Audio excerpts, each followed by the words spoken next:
Assalamualaikum warahmatullahi wabarakatuh. Halo Sobat BioEdu, saya Neng Leni Arianti dengan nama ilmiah Pilyrea latifolia asal dari kelompok 8 Olisi. Di sini saya akan menjawab tantangan analisis sosial dengan mempresentasikan esai yang berjudul Bioteknologi Peternakan Melalui Rekayasa Genetika. Ada istilah mengatakan tak kenal maka tak sayang. Tak menyimak maka tak mengetahui. Oke, langsung saja guys, simak penjelasan saya. Inilah presentasi esai Bioteknologi Peternakan Melalui Rekayasa Genetika. Oke teman-teman, langsung saja.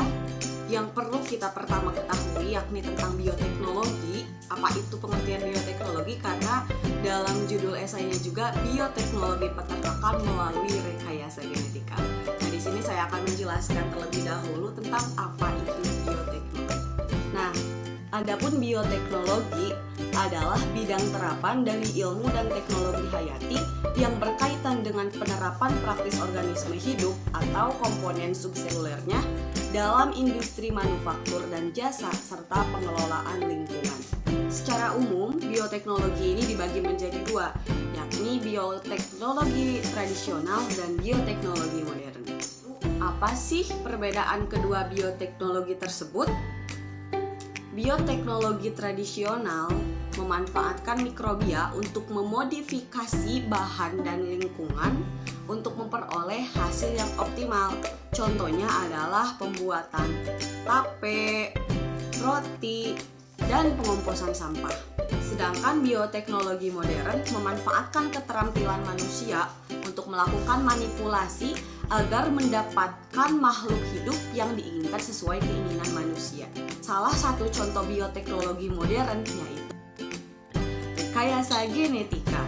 Nah, karena kita sekarang sudah masuk ke dalam rekayasa genetika, di mana rekayasa genetika tersebut merupakan bagian dari bioteknologi modern. Adapun pengertian rekayasa genetika atau rekombinan DNA merupakan teknik untuk menghasilkan molekul DNA yang berisi gen baru yang diinginkan atau kombinasi gen-gen baru, atau juga dapat dikatakan sebagai manipulasi organisme.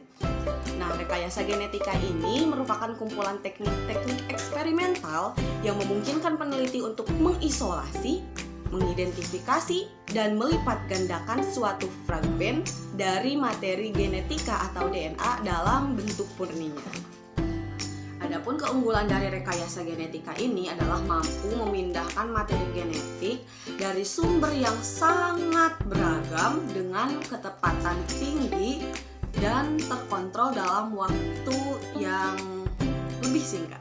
Nah, dalam penerapannya, rekayasa genetika ini memiliki banyak metode. Salah satunya ada teknik PCR, cloning, penggunaan vektor, seleksi screening, serta analisis rekombinan. Nah, sampai saat ini sudah banyak hewan ternak yang merupakan hasil dari rekayasa genetika, di mana diantaranya akan saya sebutkan satu persatu. Yang pertama yaitu lebah pembunuh.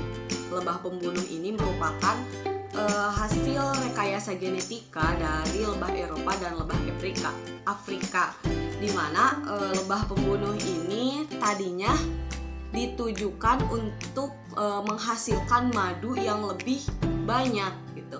Namun ada sisi lain juga dari keberhasilan adanya lebah pembunuh ini, di mana lebah pembunuh ini lebih agresif, di mana jika ada satu temannya yang terganggu, maka satu koloni akan membantu gitu, akan bertahan, akan menyerang secara bertubi-tubi. Sungguh mengerikan bukan? Ikan glowfish. Ikan glowfish ini merupakan hasil rekayasa genetika sebuah ikan dengan cahaya dari ubur-ubur, di mana tadinya ikan glowfish ini ditujukan untuk mendeteksi polusi di dalam air, namun sekarang dikarenakan warnanya yang sangat menarik, maka ikan glowfish ini sudah diperjualbelikan dengan bebas. Yang ketiga, domba doli. Pada 5 Juli 1996, para ilmuwan berhasil membuat domba hasil cloning sel, domba dewasa, dan diberi nama Dolly. Nah, domba Dolly ini merupakan keberhasilan rekayasa genetika dari 277 eksperimen yang gagal. Sungguh lama, bukan? Nah, menyinggung tentang cloning cell. Nah, cloning cell ini merupakan teknik membuat keturunan dengan genetik yang sama dengan induknya tanpa proses perkawinan atau pembuahan. Nah, domba Dolly ini merupakan salah satu hasil cloning yang sukses. Meskipun begitu, domba Dolly ini sering sakit-sakitan. Oleh karena itu, akhirnya domba Dolly ini diistirahatkan untuk selamanya dengan cairan suntikan khusus supaya tidak terus-menerus merasakan sakit.